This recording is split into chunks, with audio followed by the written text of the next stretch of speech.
안녕하세요. 저한테는 오빠가 한 명 있어요. 5년 전에 결혼을 해서 분가에서 살고 있고요.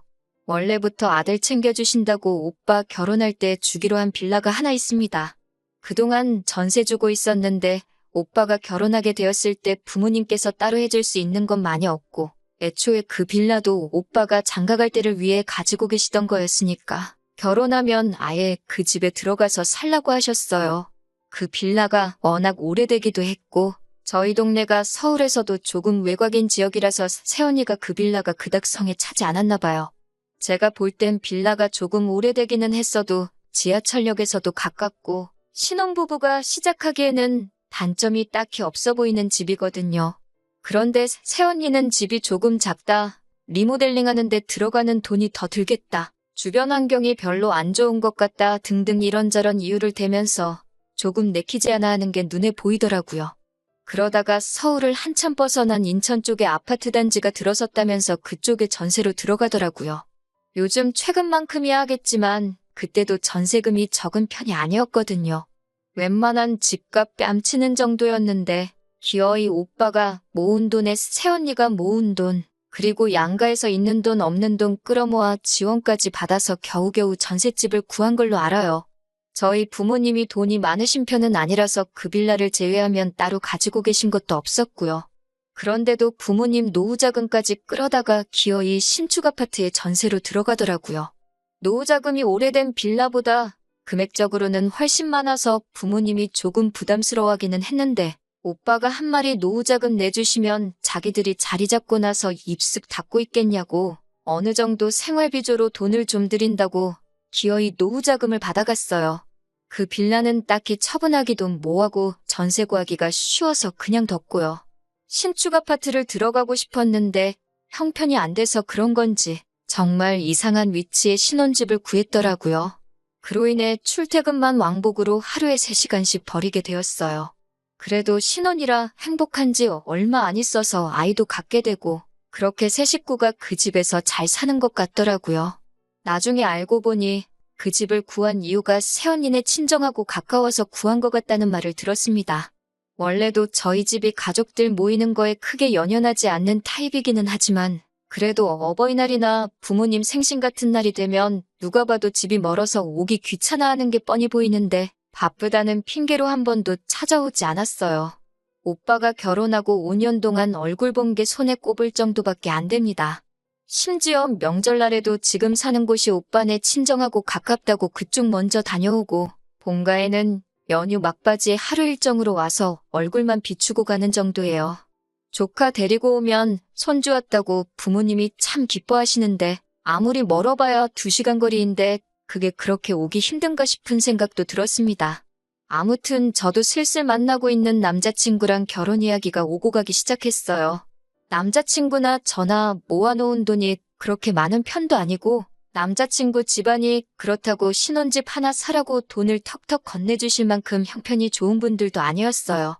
저희 부모님도 오빠 장가갈 때 노후자금까지 홀랑 써버린 덕분에 따로 저한테 지원해 주실 만한 상황이 아니었던지란 난감해하던 상황이었고요. 요즘 집값 어마어마하잖아요. 그래서 그냥 월세살이를 해야 하나 아니면 저도 남자친구와 제가 대출을 있는 대로 땡겨봐야 하나 그렇게 하루하루 어떻게 해야 고민하던 찰나에 부모님께서 마침 올해 말에 빌라 전세 계약이 끝이 나니 그때 되면 그 집에 저희가 들어가서 살라고 제안을 하셨어요. 솔직히 노후자금 털어서 오빠 결혼하는데 보태주셨으니 당연히 그 집으로 노후하시겠구나 생각해서 기대도 안 하고 있었거든요. 그리고 여태까지 솔직히 아들 귀하다고 하시면서 아들만 챙기셨지 저는 따로 챙겨주신 적도 없었고요. 그 빌라도 애초에 오빠 결혼하는 걸 대비해 마련해 두셨던 거였고 저는 그냥 남들 하는 만큼만 해주시려던 계획인 걸로 알고 있었는데 정말 생각지도 못한 제안에 사실 엄청 놀랐습니다. 갑자기 가장 큰 문제였던 집이 해결되었으니 너무 기뻤고 한시름 놓을 수 있었습니다.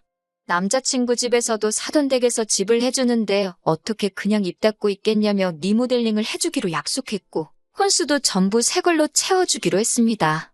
저랑 남자친구가 모아놓은 돈이 그렇게 많지는 않지만 양가 어른들께서 그거는 너네들 미래를 위해 적금이라도 들어놓으라 하셨고요.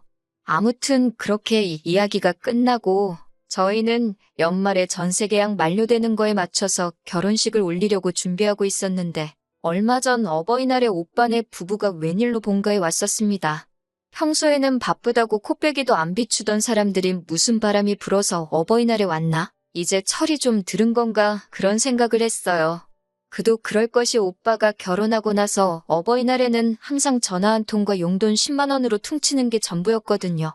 아무튼 어버이날에 손주까지 데리고 와서 애교를 부리게 시키니 저희 부모님도 싱글벙글 하시고 맨날 통장으로 10만 원씩 보내던 게 전부였던 사람이 부모님 앞에 봉투 하나를 들이미는데 얼핏 보더라도 100만 원 정도 돼 보일 정도로 두툼하더라고요. 속으로 결혼 5년 만에 진짜로 이제서야 철이 들었네 생각하고 있는데 갑자기 청천벽력 같은 말을 꺼내더군요. 지금 오빠가 전세로 살고 있는 아파트가 전세가 만기가 다 되어가는데 전세값을 터무니없이 올렸다고 설명하더라고요.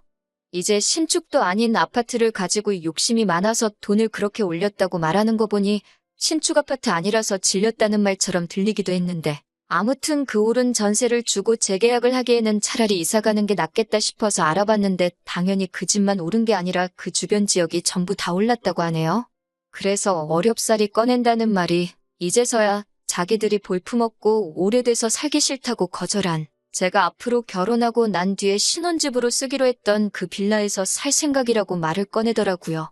부모님이 그 집은 갑자기 왜 그러냐고 하니 오빠는 옆에 앉아있는 새언니 눈치 보면서 우물쭈물하고 있는 게 무슨 꿍꿍이 속으로 저러는지 속이 훤히 보이더라고요. 대답을 이어나가지 못하는 오빠를 이어서 새언니가 대답하더라고요. 마치 부모님의 그런 반응을 미리 예상이라도 했다는 듯이 말이 술술 나오더라고요.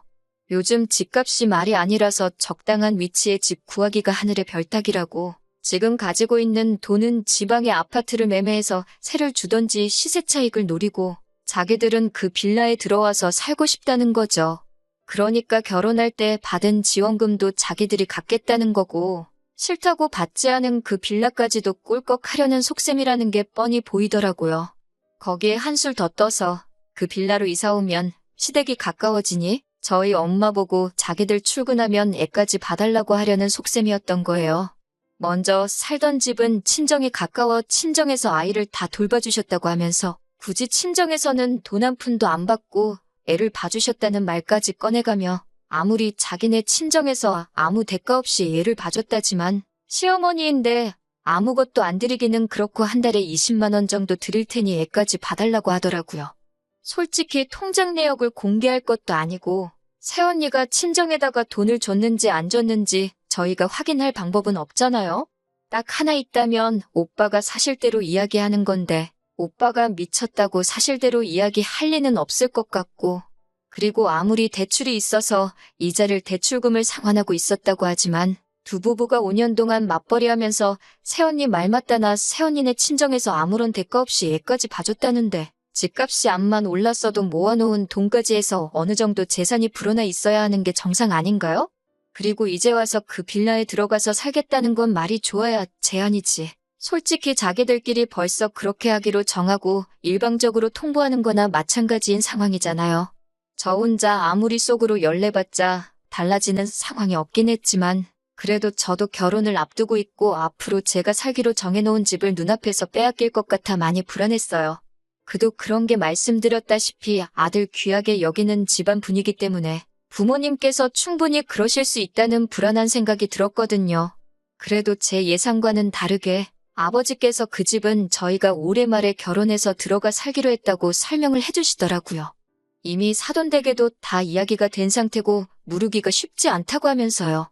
저희가 살기로 했다고 오빠랑 새언니가 그 집을 포기할 거라는 생각이 들지는 않았는데 제가 살지 말아야 할 이유라고 되는 게 너무 어이가 없더라고요. 저희는 이제 새로 시작하는 신혼부부니까 그 집 포기하고 월세부터 시작해도 되는 거 아니냐고. 자기들은 아이도 있기 때문에 집이 꼭 필요하다고 어린 조카 앞세워서 저희 주기로 한 거는 있고 그냥 자기들 살게 해달라고. 오죽하면 이렇게 와서 부탁을 하겠냐고. 자기들이 가까이 살면 조카도 더 자주 볼 수 있지 않느냐. 애를 위해서라도 꼭 자기들이 그 집에서 살게 해달라고 아주 감정에 호소하더라고요. 옆에서 무슨 말 하는지 들으면서 참고만 있다가 왜 말도 안 되는 억지를 부리고 있느냐고 한마디 했어요. 새언니한테 바톤 터치하고 아무 말도 안 하고 있던 오빠가 그제서야 저한테 새언니한테 말버릇이 그게 뭐냐고 성질을 부리더군요. 화가 나서 오빠한테도 억지 좀 부리지 말라고 화를 내고 있는데 옆에 계시던 아버지께서 저보고 말이 많다고 조용히 좀 하라고 하셨어요. 속이 막 타들어가는 것 같더라고요. 이대로라면 제가 살기로 한 그 빌라를 빼앗기는 건 물론이고 어쨌든 해주기로 했던 거 뒤집는 거니 제 예비시댁 쪽에서도 크게 실망하거나 최악의 경우에는 사움으로 번져서 파혼까지 할 수도 있을 거라는 생각이 들던 찰나였습니다. 아버지께서 그런 상황이면 빌라에 들어가 살라고 하시더군요. 정말 그 순간에는 하늘이 무너지는 것 같았어요. 그런데 곧바로 이어서 하시는 말씀이 결혼할 때 지원금으로 받아간 노후자금을 돌려달라고 하시더라고요. 제가 결혼할 때 집을 해주기로 했으니 그 돈을 돌려주지 않는다면 그 빌라에 들어가서 사는 건 허락해줄 수 없다고요. 빌라가 워낙에 구축이다 보니 시세가 그렇게 비싼 편이 아니고 부모님이 오빠가 결혼할 때 내어주신 노후자금이 오히려 더 큰 액수였거든요. 예상 못한 대답에 저도 오빠도 새언니도 벙찐 상태로 아버지만 쳐다보고 있었습니다. 새언니가 이어서 말하기를 그 돈을 돌려드리기는 힘들 것 같다고 사실은 애초에 그 빌라에 들어갈 생각으로 그 돈 가지고 지방의 아파트를 매매해 놓은 상태라고 이실직고를 하더라고요.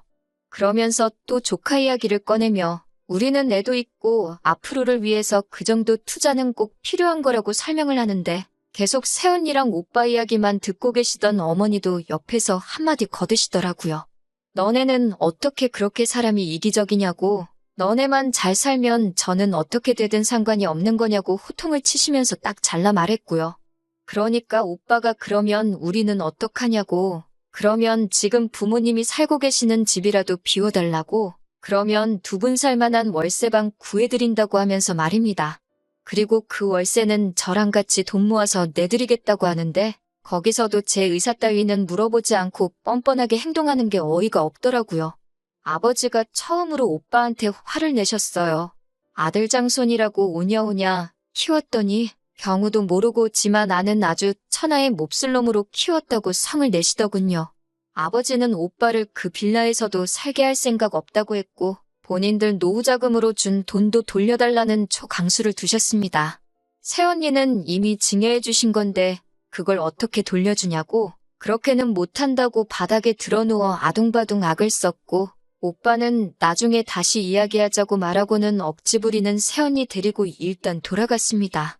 나중에 알고 보니 이미 증여한 재산일지라도 생활비를 드리겠다는 걸 빌미로 그 돈을 가져갔으니 이건 일반적인 증여가 아니라 상반간에 합의된 부담부 증여에 해당하기 때문에 여태껏 오빠네서부터 어버이날에 10만 원 계좌이체해준 내용 말고는 아무것도 없어서 부담부 증여에 대한 계약을 해지해서 반환 청구를 할 수 있다고 하더라고요. 변호사님 통해서 들은 말이니 틀린 말이 아니라고 생각해서 어머니가 그 사실을 오빠에게 전화로 이야기했더니 그제서야 죄송하다고 그 빌라에서 살겠다는 말은 두 번 다시 꺼내지 않을 거고 앞으로 생활비도 보내드릴 테니 그러지만 말아달라고 싹싹 빌었다네요.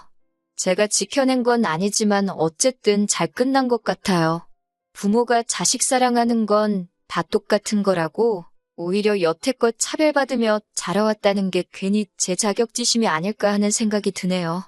오빠네는 결국 지방에 매매한 그 아파트에다가 살림을 차리게 되었고 안 그래도 대중교통 타고 왕복으로 3시간씩 걸리던 출근길이 자가용을 끌고 4시간씩 걸리게 되었습니다.